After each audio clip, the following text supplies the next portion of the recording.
Cannabis Common Sense, the show that tells the truth about marijuana and the politics behind its prohibition.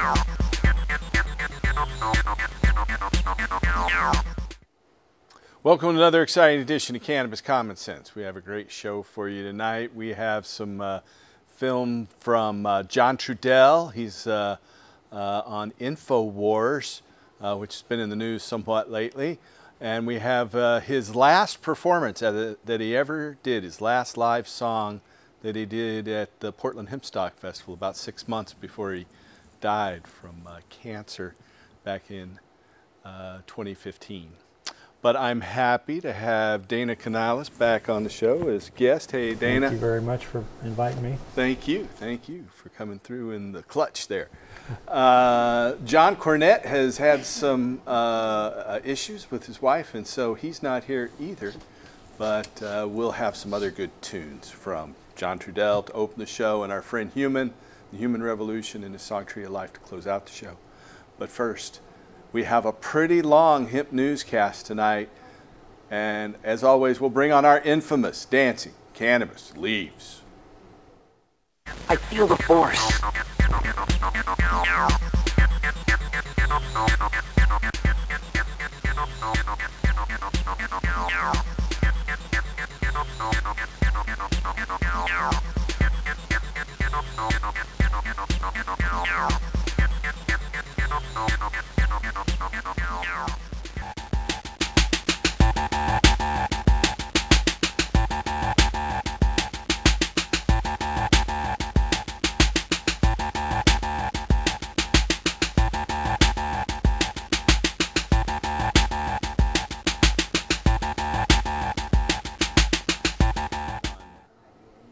First story tonight is breaking news from tonight out of Grants Pass, Oregon. A federal judge has dismissed a lawsuit filed by Josephine County against the state of Oregon over legalized marijuana.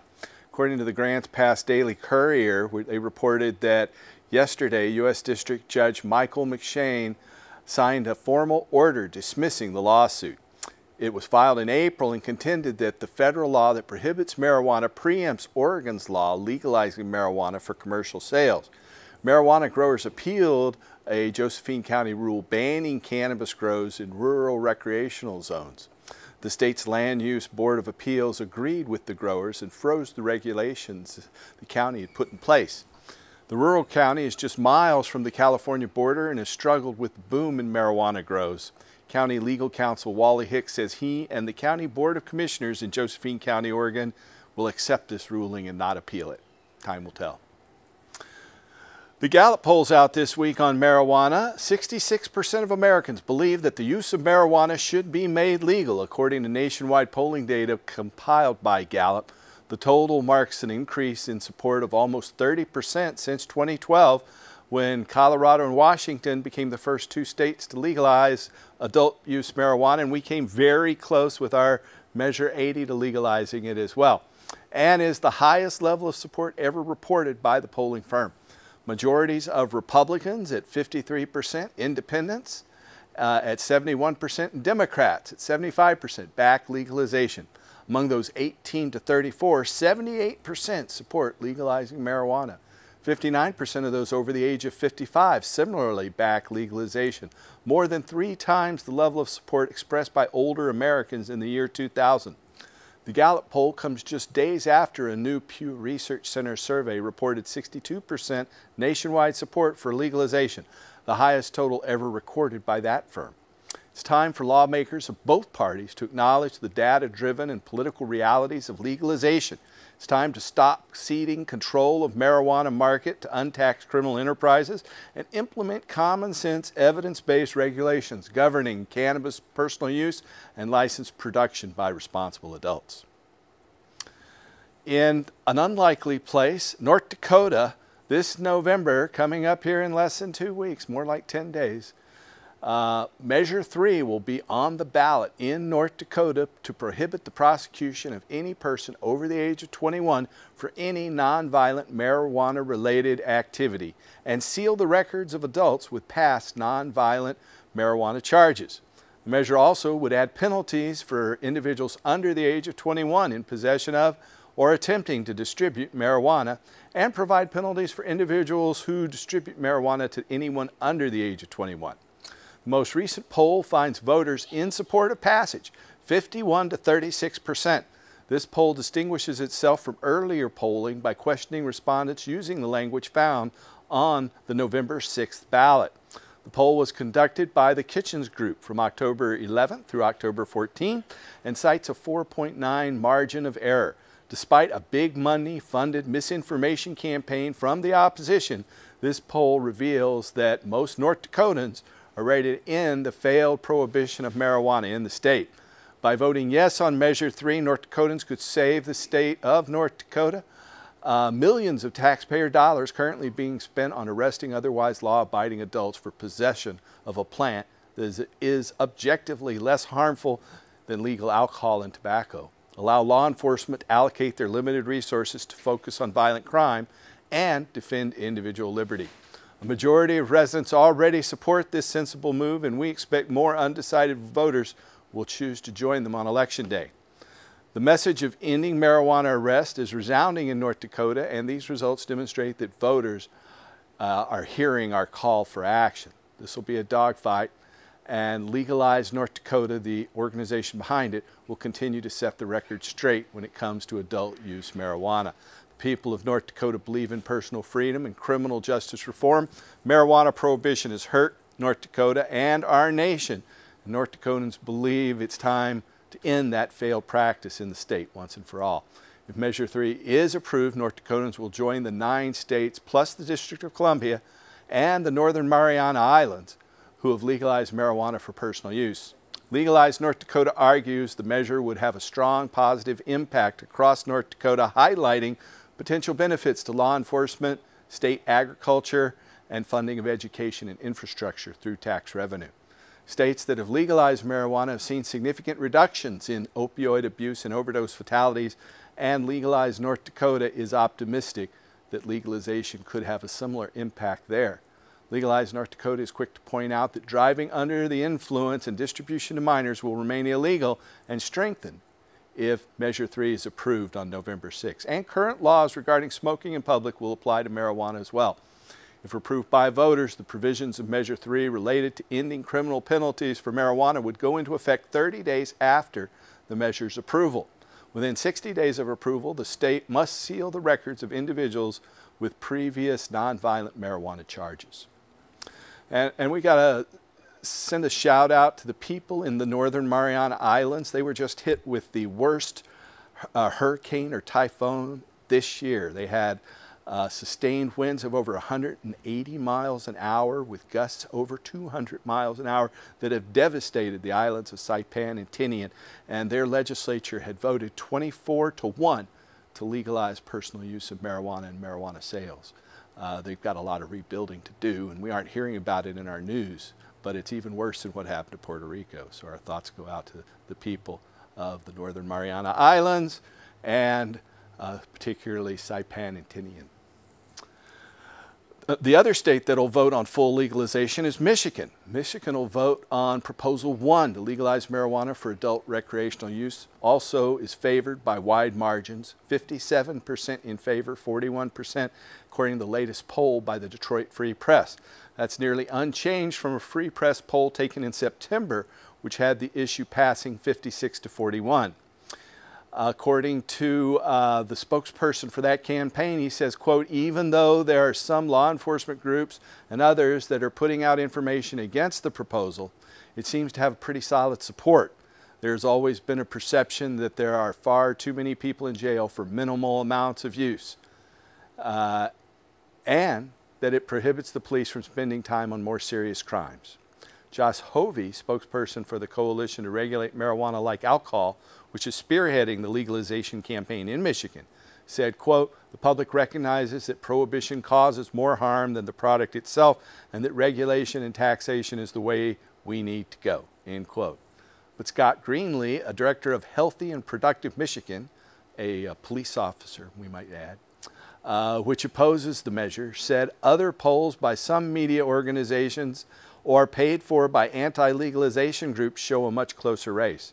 The group's been knocking on doors, making phone calls, and began airing television ads on cable TV to talk about cannabis this week. And they're spending $1.5 million against Michigan's proposal.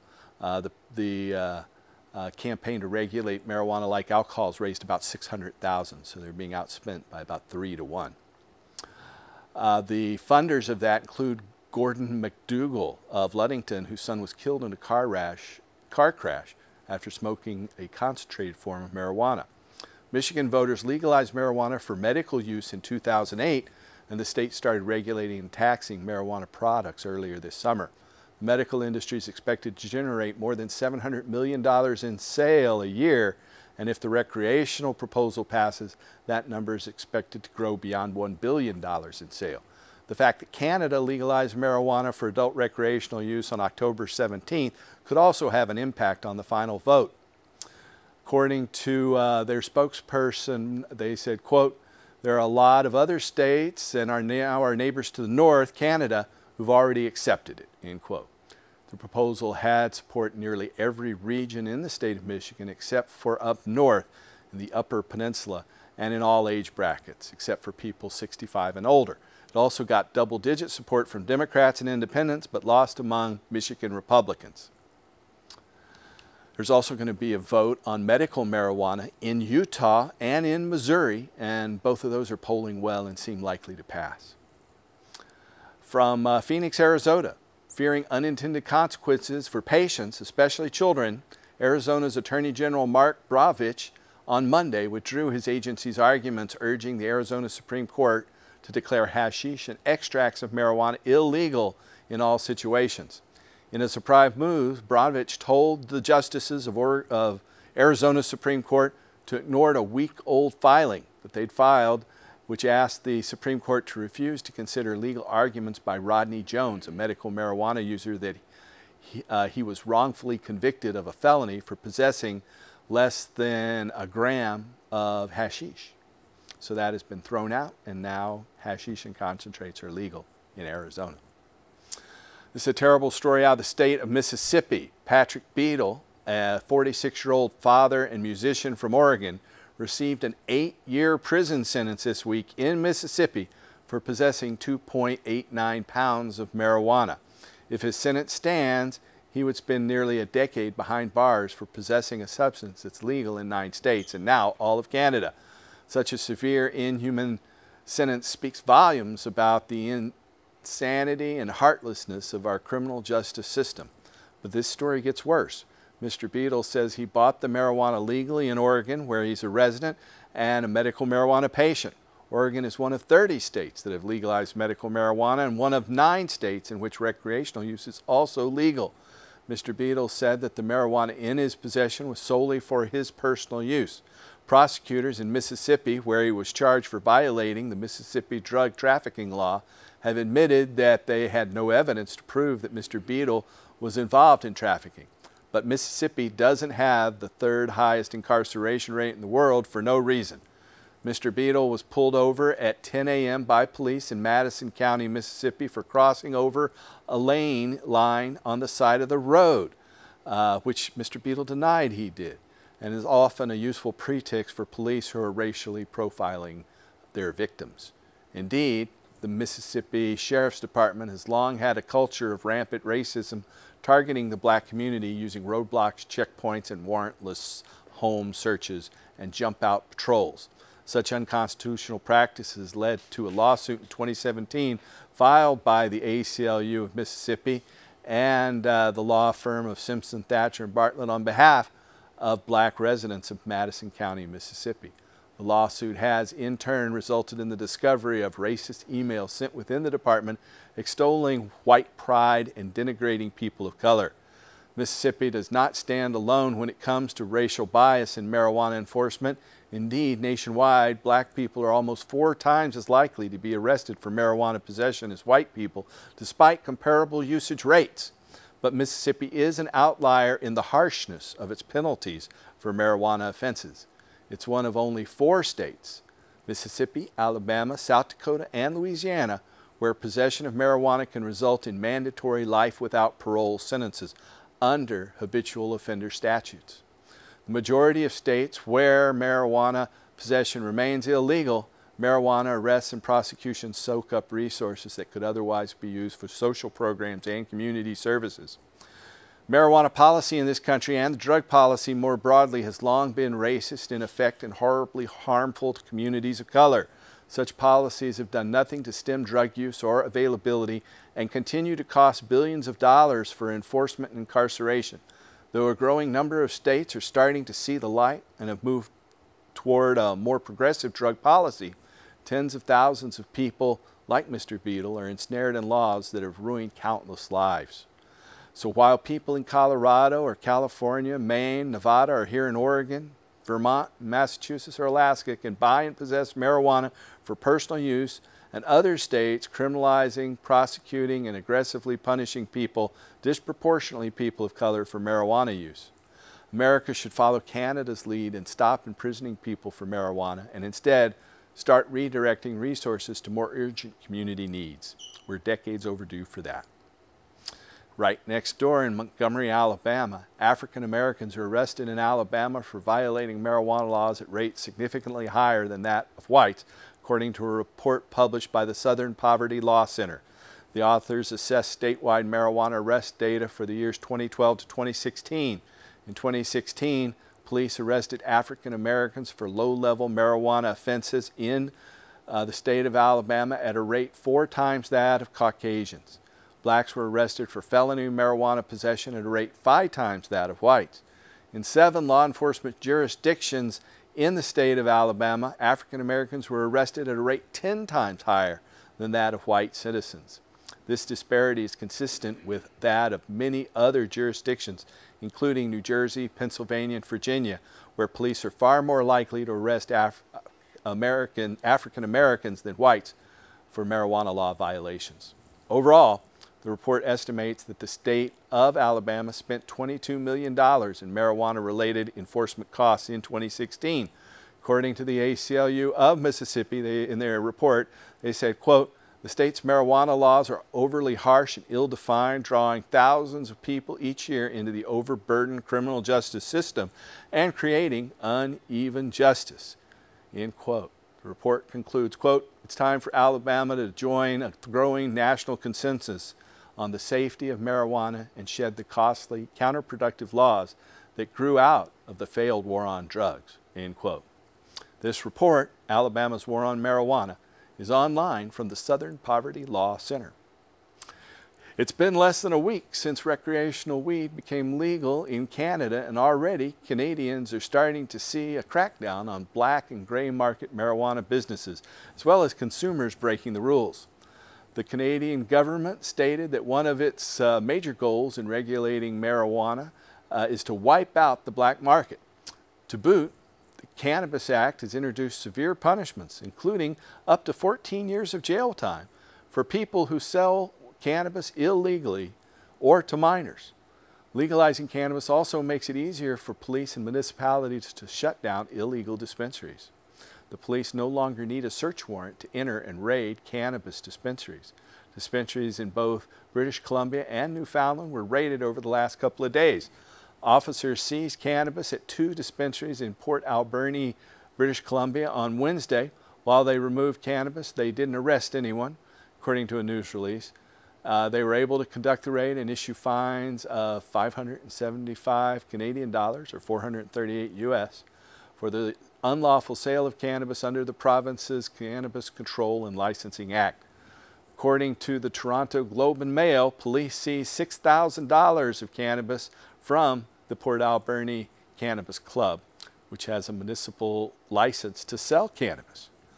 Meanwhile, in Newfoundland on Thursday, inspectors from the province's liquor corporation and police raided a local dispensary, seizing product. Their lawyers said no arrests were made.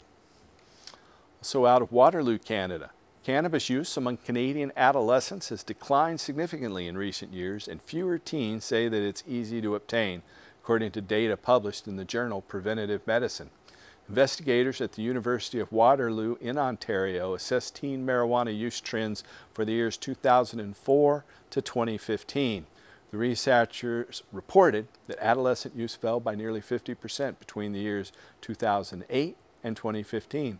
The percentage of teens who acknowledged that accessing cannabis would be easy fell nearly 40% from 2006 and 2015.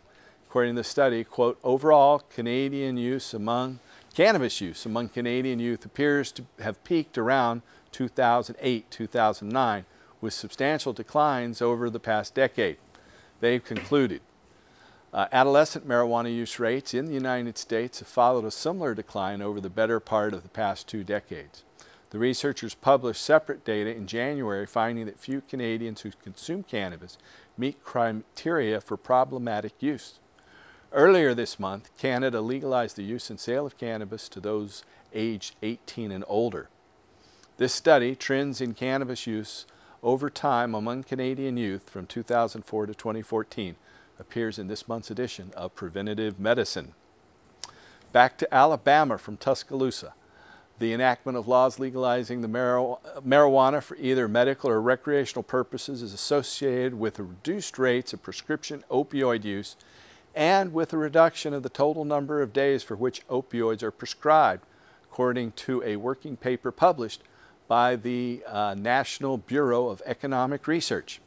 Investigators at Vanderbilt University in Tennessee and the University of Alabama assessed the relationship between cannabis access laws and the amount of individual prescriptions filled by patients at outpatient pharmacies between the years 2011 and 2017.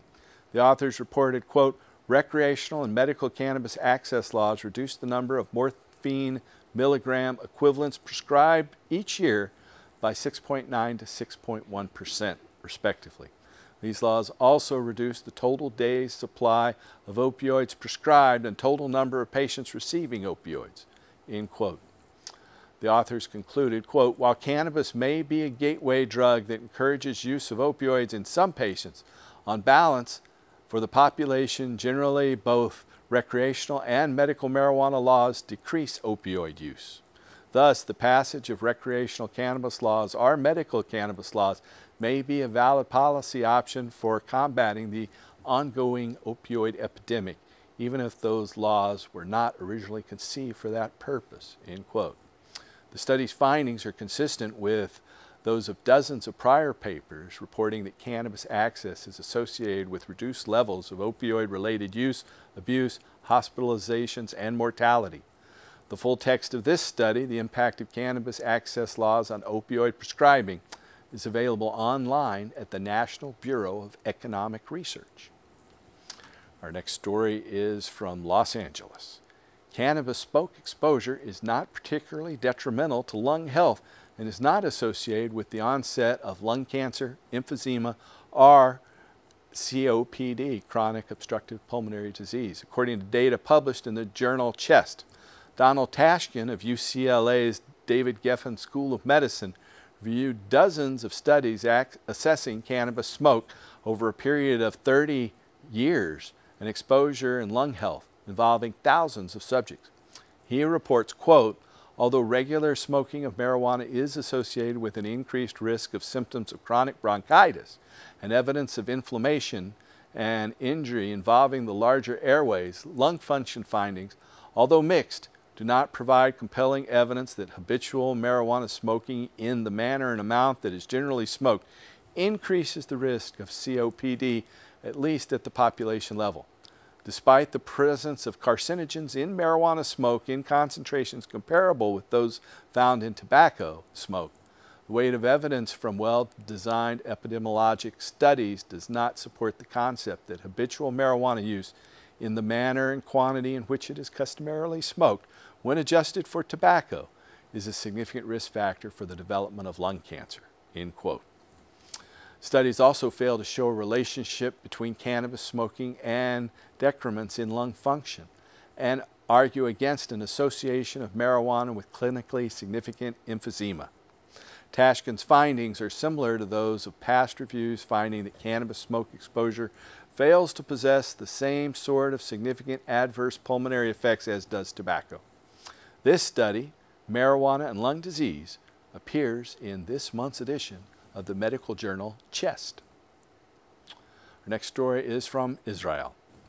The total number of peer-reviewed scientific papers dedicated to cannabis and the therapeutic use of cannabis in particular has increased exponentially in recent years, according to data published in the journal Population Health Management.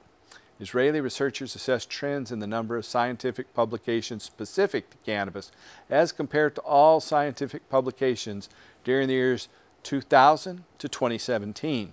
They reported, quote, the overall annual number of scientific publications increased 2.5 times between the year 2000 and 2017, from 531,664 in the year 2000 to 1,282,229 in the year 2017. In contrast, the corresponding number for publications on cannabis increased 4.5 times and increased ninefold for publications on medical cannabis, end quote. Overall, the authors identified over 29,000 cannabis-centric scientific papers published during the study period, with over 3,300 of those dedicated to the subject of medical marijuana. Papers specific to medical cannabis were most likely to address its use in the treatment of HIV, chronic pain, multiple sclerosis, nausea, or epilepsy. Over 60% of the papers were classified as original research, and 66% of all the scientific papers originated from authors in the United States. This study, Trends in Publications in Medical Cannabis from the year 2000, appears in this month's edition of Population Health Management. From Olympia, Washington, state regulators have temporarily halted a previously announced plan to prohibit the retail sale of certain cannabis-infused products, such as hard candies and fruit chews, which we had reported last week. That they had banned those, but they've reversed that ban. Members of the Washington State Liquor and Cannabis Board will now take public comments on the proposed new rules and, quote, consider any alternative proposals from the industry, end quote. The agency is also anticipated to hold a meeting later this month to further debate the issue. The Washington State Agency had previously announced that the sales of infused products that may be, quote, especially appealing to children, end quote, will no longer be permitted.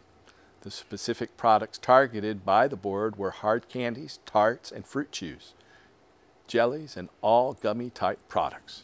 So that ban is on hold. And our last story for tonight, with the marijuana midterms right around the corner, it's imperative that you know what's going on and what is to be on your ballot leading up to Election Day on November 6th. In Wisconsin, where I spoke earlier this month at the Great Midwest Marijuana Harvest Fest, 16 counties and 2 cities will be voting on marijuana ballot questions. We'll have some more videos from the Great Midwest Marijuana Harvest Fest later in the show. But first we have a video from my good friend, the late, great John Trudell, a Native American activist, spokesperson, and poet. John Trudell passed away in 2015 from cancer, and this is a recording from about 6 weeks before he passed away. He made his last performance on October 17th of 2015 at our Portland Hempstock Festival, and our friend Michael Bacara, produced this video of Wild Seed. We'll be back with some more video about John Trudell from Alex Jones' InfoWar shortly. Enjoy the music.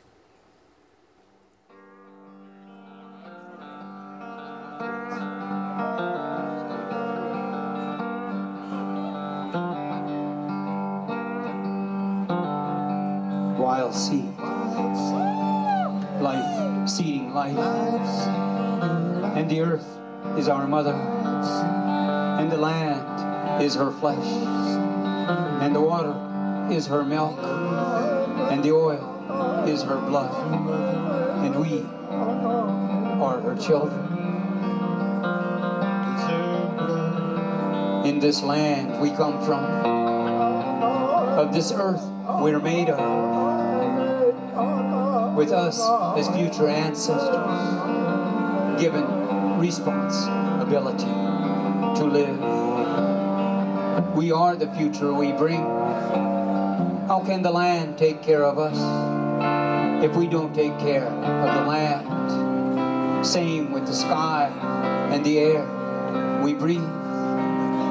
It's time to remember tomorrow in the reality of what we reap, what what we sow. The reality is in the land, and life is in the seed. Seed has memory of life. Wild seed memories. Keeping alive, up close, face to face with the destroyers and their synthetic seed without memory. Toxic poisoning land and minds. Disregarding well-being into maximizing profit. Abandoning children to massive debts. Making the price of freedom unaffordable at the expense of the many to benefit the few.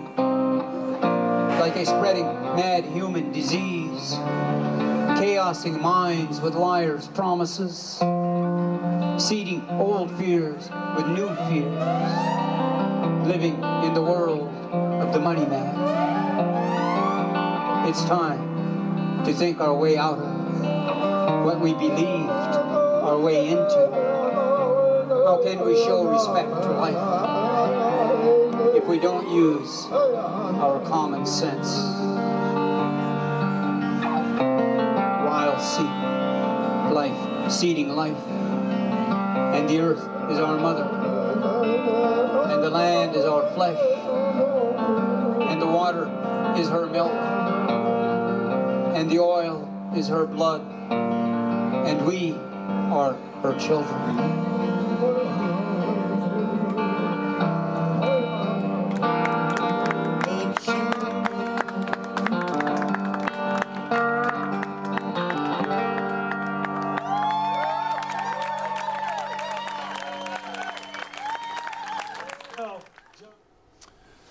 Hey Dana, it's good to have you here. That was our great friend John Trudell, who came and performed at our Hempstock Festival many times. That is his last public performance, which was at the Hempstock in 2015. It was kind of magical. A big double rainbow appeared above the stage. He passed away about 6 weeks after that performance. That was his last live song at his last live performance. We were real honored that he struggled against, you know, that illness, pain, and fatigue to appear there, and we're very grateful. And that was his final song. Yeah, I was lucky enough to be able to be there when he was there for that. So yeah, that was a magical time. These days, he is, but his wisdom lives on, as it will for a long, long time, and the ripples of his influence continue to expand. It's amazing how many people he touched around the world. That's true. You know, we keep hearing new stories from unexpected places, you know, and how he was very influential with some pretty well-known people. Yeah. Bob Dylan said his album Graffiti Man was one of his favorite albums, and the best album, I think, of the year it came out, which was 1987, I think, something like that. Anyway, I want to thank you guys for watching. It is Friday, October 26th. If you have any questions for us, please call in. Our number is there on the screen, 503-288-4442.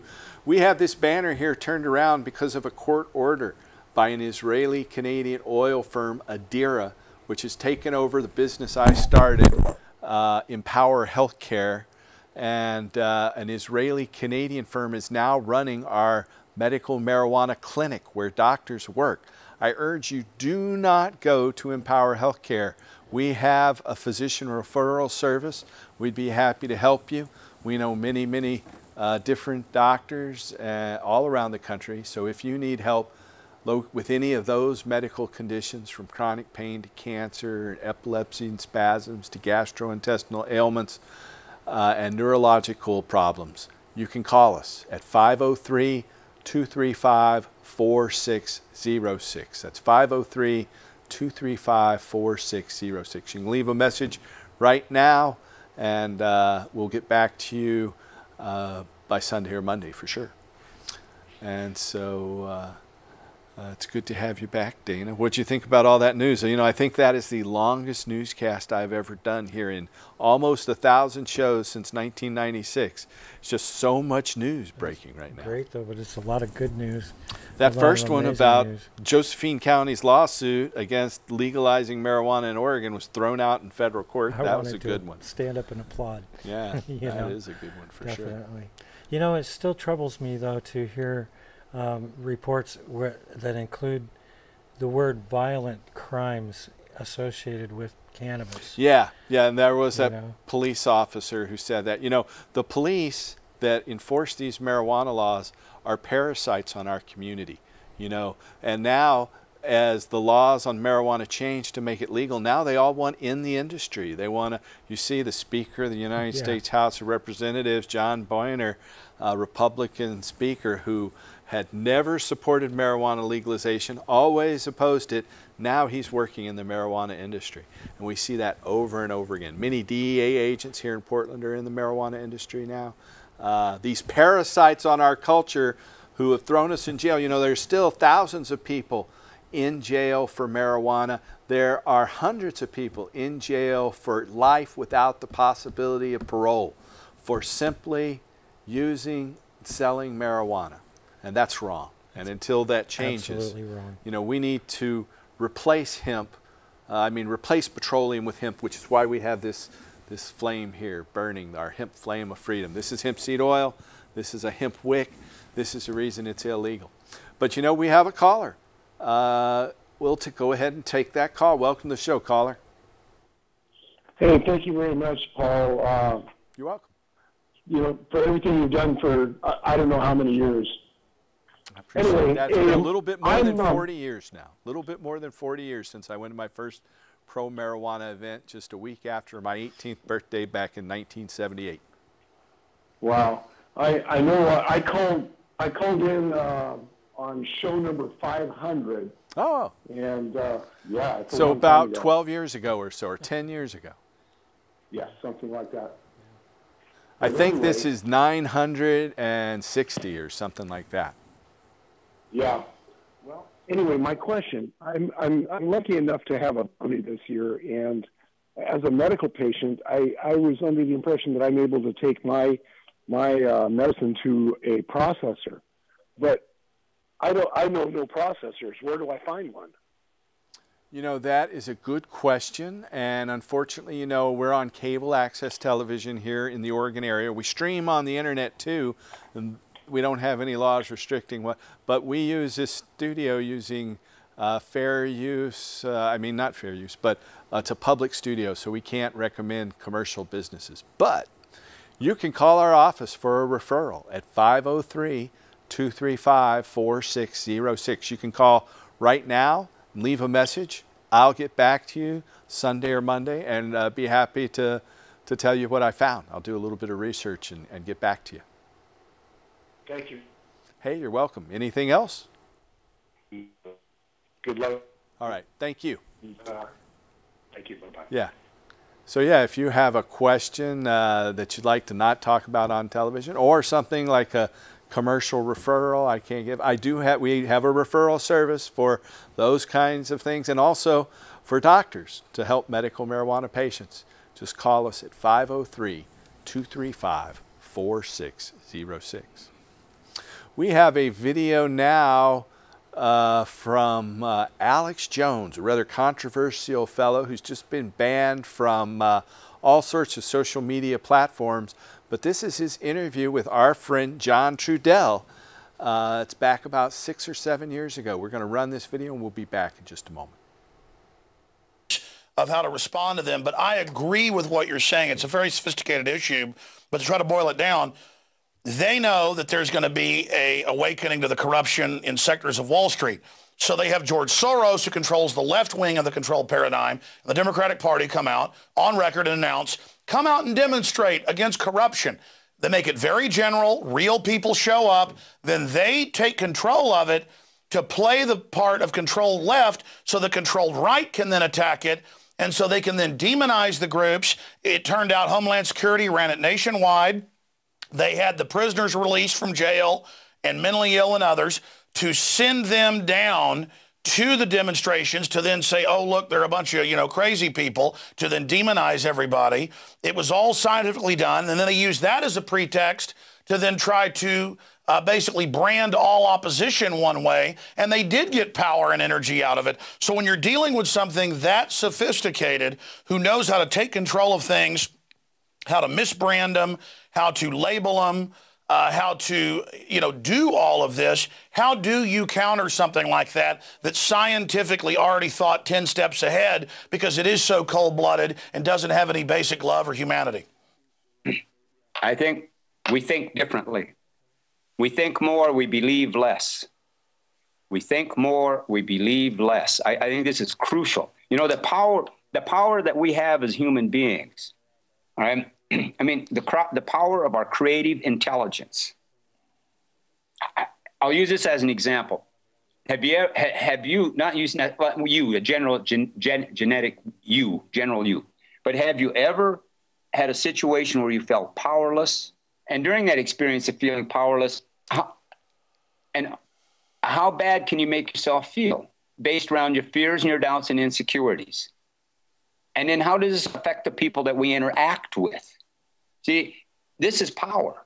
This is our power. This is the power of our creative intelligence. It's just how we've been imprinted to use it. Now, imagine if we had taken the power of our creative intelligence and used it more clearly and coherently, and not fear-based, but clearly and coherently. This is the kind of power. This is the power of the people that they're afraid of. They're not afraid of a demonstration. They're not afraid of military revolution. They're not afraid of any of that because the system is designed to absorb the energy of that kind of rebellion. Because in order to win the revolution, you have to be badder than the bad guys, so you become the new bad guys, and this all serves the industrial ruling class's larger interest. The power that they're afraid of is a clear, coherent, thinking human being. This is what they're afraid of. All right? And so to me, when we use our energy against ourselves, our creative intelligence, then they absorb that energy. We're feeding it to them. Let me expand on something. Okay, so that was our friend John Trudell, and that's what one of the things I really love about John is he tells us to think more and believe less, and that right in the middle of the word believe is the word lie. And so, B, lie, V. There's a lie right in the middle of believe. That's one of the things John taught us, and many other things. But he's an amazing man. Yeah, you wanted to say something about our goals. Well, I just kind of wanted to point out that, everybody here involved in the show. And you've been involved in it for about 15 years now. Yeah, over 15, almost 18 now. Yeah. We all have a common goal, and that is to take that crime part out of the picture of cannabis, to not associate the words together. Ultimately, that's a kind of our goal, is to decriminalize and make it a free thing for everybody so that it's freely accessible for you and your neighbor. And, we totally support educating people to what the real truth is, because they've been fed propaganda for so many years. They've been told what they wanted us to believe, and we're out there to try and help people understand what the truth really is, why they were told what they were told, and how to move forward with that appropriately, both for their medical purposes and responsibly for their, for lack of a better term, recreational purposes. I kind of don't like the word recreation, because if you're a recreational drinker, you got a problem. But if you're a recreational user of marijuana, and since it's kind of controlled by the OLCC, people tend to want to jump to that conclusion. So I kind of like social use or just adult use seems more appropriate for us. But ultimately, our common goal throughout this entire network of people that's always growing and expanding is to have this as a free thing, a thing that we have in common that we can share with each other to help each other heal and enjoy life as we move forward. Thank you, Dana. Thank you. If you have a question for us out there, you can call us tonight. We got about 14, 15 minutes left. Call us at that number, 503-288-4442. I just got back from the Great Midwest Marijuana Harvest Fest, which is the oldest marijuana event in the world. This was the 48th, huh? Yeehaw. Yeah, it's the 48th annual one. I first went to this back in 1988 when there were 15 to 25,000 people. This year it was a little bit smaller. It was raining during the Saturday and Sunday, which always reduces the turnout at these outdoor events. But there was a particular state representative in Wisconsin by the name of Melissa Sargent, who gave a very inspirational speech. And it turns out Wisconsin has 16 counties and 2 cities that are voting on marijuana legalization in non-binding questions to send messages to the state legislature there in Madison. Brown County, Clark County, Dane County, Eau Claire County, Forest County, Kenosha County, La Crosse County, LeGlan County, Lincoln County, Marathon, Marquette, Milwaukee, Portage, Racine, and the city of Racine, and Rock County, and more. But Melissa Sargent represents Madison, Wisconsin, which is where the Great Midwest Marijuana Harvest Fest is held. She's been a speaker at the Great Midwest Marijuana Fest for about the past 4 or 5 years. And here is her speech in the rain on the steps of the Wisconsin State Capitol just 2 short weeks ago. Hey, y'all look a little wet and cold this year, but your passion is burning. And it is really important that we all stand together because, quite frankly, right now there is a turning of the tides in the state of Wisconsin. I am super proud to have introduced a bill to legalize cannabis for recreational medicinal purposes for over 5 years in the state of Wisconsin. I know that the most dangerous thing about weed in the state of Wisconsin is that it is illegal. Yeah. And we are ahead of my colleagues in that Capitol building when it comes to this topic. But here's the deal. I can't do this without all of you and with everyone you know. You can come here on the Saturday and Sunday every year and relish in the fabulousness of Harvest Fest. Do that. I'm not telling you not to. But you know how we get this bill passed in the state of Wisconsin? Get out and vote. You vote. You change the faces of the people in that Capitol building. Unfortunately, in the state of Wisconsin, we are not in the same situation as many states where we can legalize cannabis simply at a referendum. The way we will legalize cannabis in the state of Wisconsin is through the legislative process. By force. Currently, we have a governor, we have an attorney general, and we have a legislature that is ruled by a majority party that is suffering from reefer madness. Say it again. They are suffering from reefer madness. And what we need are new faces in that Capitol building who understand that the most dangerous thing about marijuana in the state of Wisconsin is that it is illegal. We have the worst racial disparities in the state of Wisconsin. You are 7 times more likely to be arrested for a simple possession charge in the state of Wisconsin if you have brown skin than if you have white skin. However, we know that the people who are using marijuana in the state of Wisconsin tend to be people who have white skin. We can be doing this differently. And the way we change this conversation is we change the faces of the people in the state Capitol building. We know that more people die every year from peanut butter allergies and Gatorade than from marijuana. We know that giving $4.5 billion of our hard-earned tax dollars, your money and my money, to an out-of-country bazillionaire will create less jobs than if we legalize marijuana and invite the industry into our state.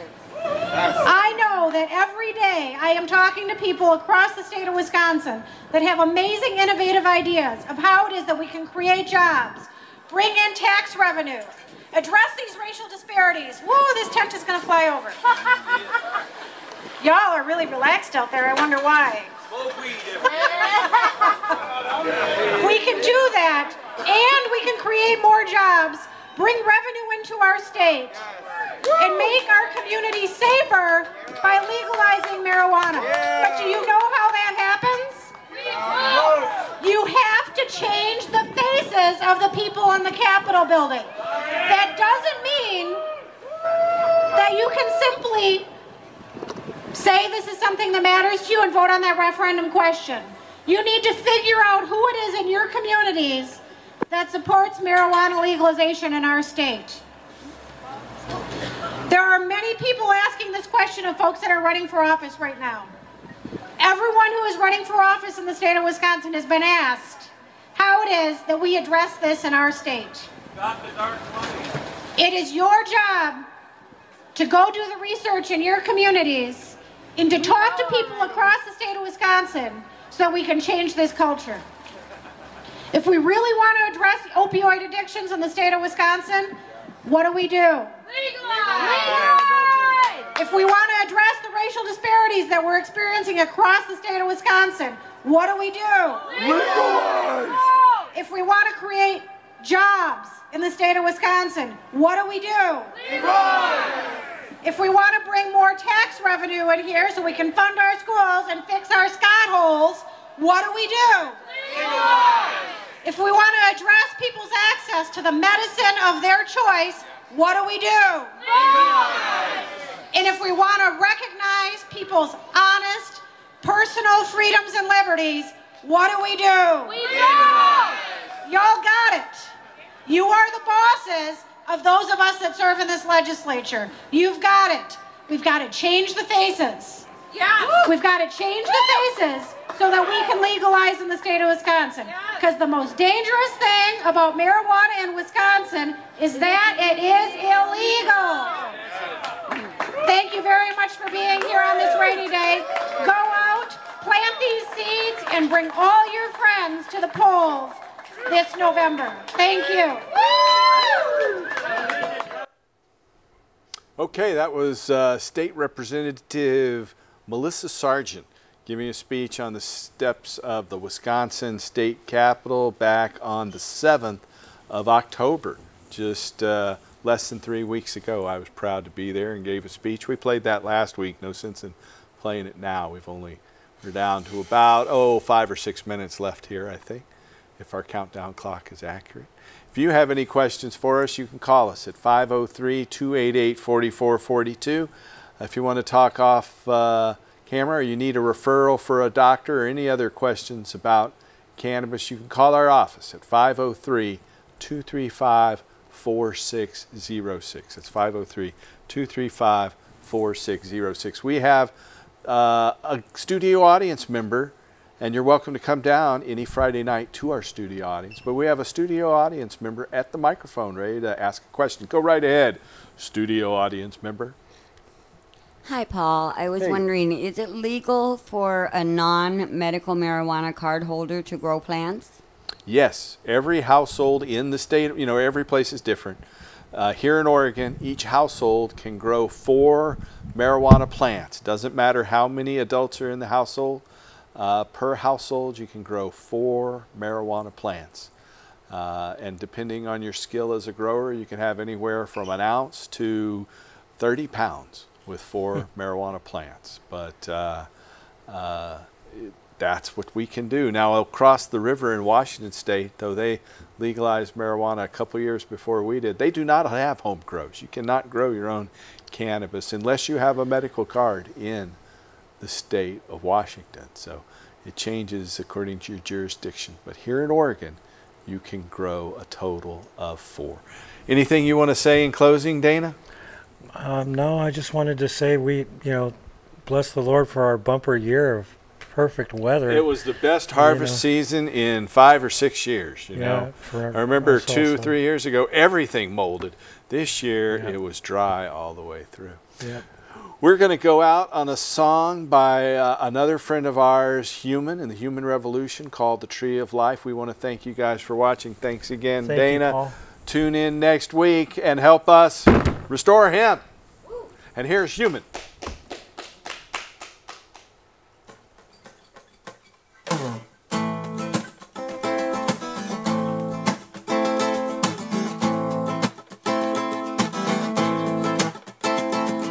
Tell you all a little bit about a plant I know that can save the world. It grows long and tall and has flowers that can make your mind swirl. It's a funky plant with a fiber that is resistant to rain and mold.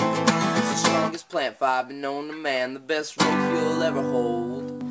Well, the pioneers covered up their wagon trains with a canvas made of hemp. And Washington and Jefferson grew it on their farms and said to make the most of it. First stars and stripes were sewn on hemp, first Constitution too. It's used around the world for food, fiber, oil, medicine, and fuel. But if we press its seeds, we won't have no need for any other oil. We can make paints and inks, we'll run our car, we'll grow back next season, it'll fix the soil. The most nutritious seed we can put in our mouth with omega-6 and 3. We can feed the world with the tree of life and live sustainably. But if we cut down all the trees, we won't have nowhere to breathe.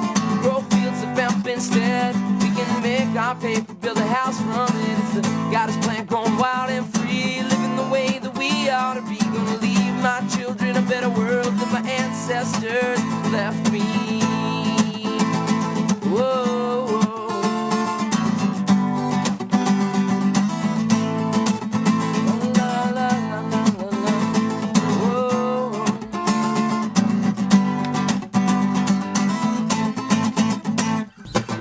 The female hemp plant make the best medicines on earth. Helps cancer and AIDS patients eat their food. Helps those with depression overcome the blues. Glaucoma, epilepsy, nausea, insomnia, stress, neurosis, psychosis, pain, PMS. All the studies have been done and all the doctors agree that they can't make money off this plant, you see, because it's free. It grows from the seed, wild and free, like we ought to be. You know, the future is growing in our own backyards. But if we cut down all the trees, we won't have nowhere to breathe. Grow fields of hemp instead. We can make our paper, build a house from it. It's a goddess plant growing wild and free, living the way that we ought to be. Gonna leave my children a better world than my ancestors left me. La la la la la la la la.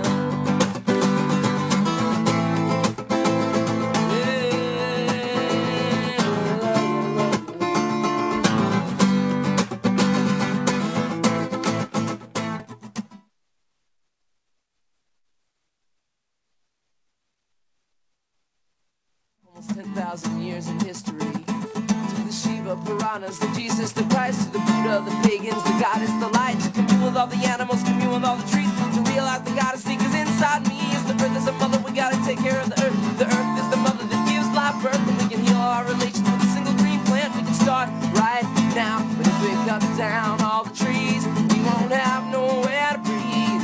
Grow fields of hemp instead. We can make our paper, build a house from it. It's the goddess plant growing wild and free, living the way that we ought to be. Gonna leave my children a better world than my ancestors left me.